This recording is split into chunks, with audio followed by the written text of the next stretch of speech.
이렇게 느끼신 적 있나요? 매달려도 소용없는데 왜 연락을 멈출 수 없을까?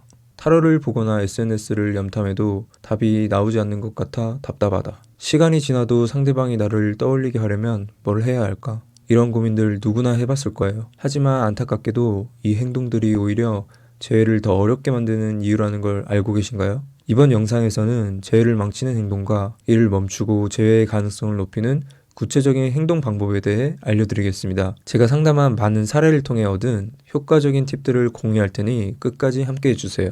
혹시 지금 바로 도움받고 싶으신가요? 고정 댓글에 링크를 클릭하시면 1대1 상담으로 개개인의 상황에 맞는 맞춤형 조언을 받아보실 수 있습니다. 그럼 지금부터 시작하겠습니다.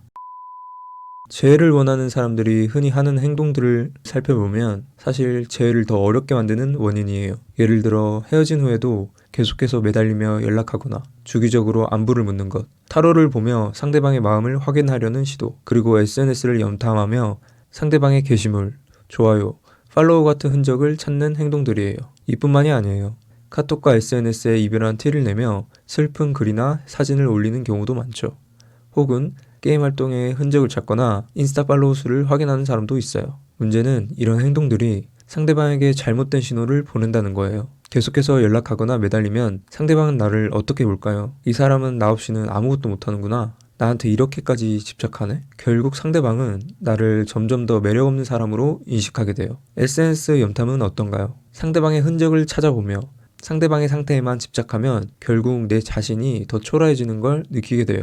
슬픈 글귀를 올리는 행동도 문제예요. 이런 행동들은 나를 위로해주는 것 같지만 상대방이 알게 됐을 때 오히려 부정적인 이미지를 남기게 돼요. 결국 이런 행동들로 인해 상대방은 나를 집착한 사람, 매달리는 사람으로 규정하게 돼요. 그리고 이렇게 한번 인식이 고정되면 그 이미지를 바꾸는데 훨씬 더 많은 시간과 노력이 필요해져요. 그렇다면 재회를 원한다면 가장 먼저 해야 할 일은 뭘까요? 바로 이런 행동들을 멈추는 거예요. 재회를 성공적으로 이끌기 위해선 먼저 몇 가지 중요한 원칙을 세우는 것이 필요해요. 이 원칙들은 단순히 상대방을 다시 만나기 위해서가 아니라 나 자신을 지키고 더 나은 관계를 만들기 위해 꼭 필요한 것들이에요. 가장 첫 번째로 중요한 원칙은 내 가치를 높이는 것이에요. 헤어진 후에 많은 분들이 상대방의 가치에만 집중하면서 자신을 잃어버리곤 해요.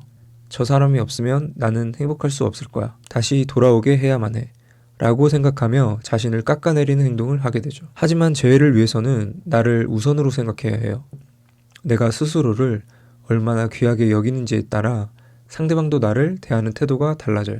두 번째는 냉정한 관점 유지예요. 이별 후에는 감정이 휘몰아치기 때문에 냉정함을 잃기가 쉽죠. 그런데 재회의 성공 여부는 대부분 상대방을 객관적으로 바라볼 수 있는지에 달려 있어요. 상대방이 정말 나에게 어울리는 사람인지, 우리가 헤어진 이유가 무엇인지, 그 문제를 해결할 수 있는 가능성이 있는지 등을 현실적으로 판단해야 합니다. 세 번째는 행동의 일관성이에요. SNS를 활용해 잘 지내는 모습을 보여주는 것도 좋지만 그 행동이 억지스럽거나 과하면 오히려 역효과가 나요. 내가 평소에 한 달에 한 번씩 인스타에 사진을 올리던 사람이 갑자기 이틀에 한 번씩 사진을 올린다면 상대방은 부자연스럽게 느낄 수밖에 없어요. 내 평소의 행동 패턴에 맞게 자연스럽게 행동해야 상대방에게 신뢰를 줄 수 있어요. 마지막으로 상대방의 반응에 휘둘리지 않는 마음가짐이에요.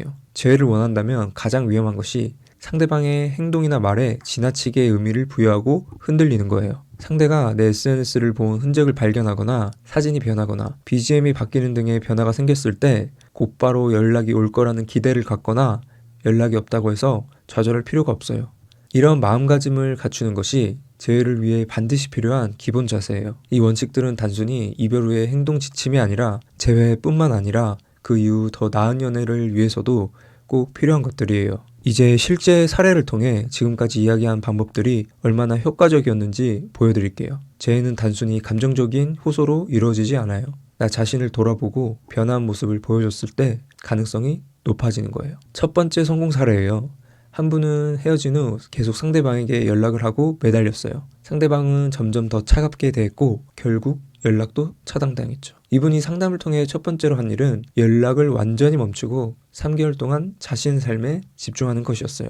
그동안 운동을 시작하고 자격증 공부도 하면서 진짜로 자신의 삶을 잘 꾸려나갔어요. 3개월이 지난 후 자연스럽게 올린 여행 사진에 상대방이 반응을 보이기 시작했어요. 결국 상대방이 먼저 연락을 해왔고 이후 재회에 성공했어요. 중요한 건 이분이 상대방을 다시 만나기 전 스스로 자존감을 되찾았다는 거예요. 하지만 모든 사례가 성공적인 건 아니에요. 한 실패 사례를 이야기해 볼게요. 이분은 헤어진 후에도 SNS를 통해 슬픈 노래와 글귀를 올리고 그리고 매달리고 연락을 멈추지 않았죠. 결국 상대방은 더 큰 거부감을 느꼈고 연락을 완전히 끊었어요. 재회의 핵심은 상대방을 변화시키는 게 아니라 나 자신을 변화시키는 것이라는 점이에요. 결국 내가 얼마나 단단하고 매력적인 사람이 되느냐에 따라 재회의 가능성도 달라지는 거예요. 지금까지 이야기한 방법들이 막막하게 느껴질 수 있어요. 하지만 이 과정을 꾸준히 따라간다면 단순히 재회뿐만 아니라 내 삶 자체가 더 나은 방향으로 바뀌게 될 거예요. 그런데 이때 가장 큰 장애물은 나 스스로가 이 변화를 믿지 못하고 흔들리는 거예요. 이걸 해도 상대가 돌아오지 않으면 어떡하지? 그냥 지금 연락해도 되는 거 아닐까? 불안감이 찾아올 거예요. 그럴 때마다 잊지 말아야 할 건 이 과정의 목적은 단순히 상대방을 다시 만나기 위해서만이 아니라는 거예요. 내 삶의 중심을 다시 나에게 두고 내가 원하는 삶을 만들어가는 과정이에요. 상대방과의 재회는 그 과정의 결과일 뿐이에요. 재회를 원하면 단순히 내가 잘 살고 있다는 이미지를 보여주는데 그쳐서는 안 돼요. 진짜로 내 삶에 만족하고 나 자신을 사랑하는 상태를 만들어야 해요. 이 상태가 되어야 상대방이 돌아왔을 때도 건강한 관계를 유지할 수 있고 설령 돌아오지 않더라도 내 삶을 흔들리지 않게 만들어갈 수 있어요. 그리고 중요한 건 이 모든 과정을 억지로 하려고 하지 않는 거예요. 변화는 작은 습관에서부터 시작돼요. SNS에 밝은 모습을 올리는 것도, 새로운 사람들과 소통하는 것도, 내 기준을 정하고 지키는 것도 모두 처음엔 어색할 수 있어요. 하지만 매일 조금씩 반복하다 보면 어느새 자연스럽게 내 것이 되고 나 자신이 더 단단해진 걸 느낄 거예요. 마지막으로 이 여정에서 때때로 지치거나 혼란스러울 때는 도움을 요청하는 것도 하나의 방법이에요.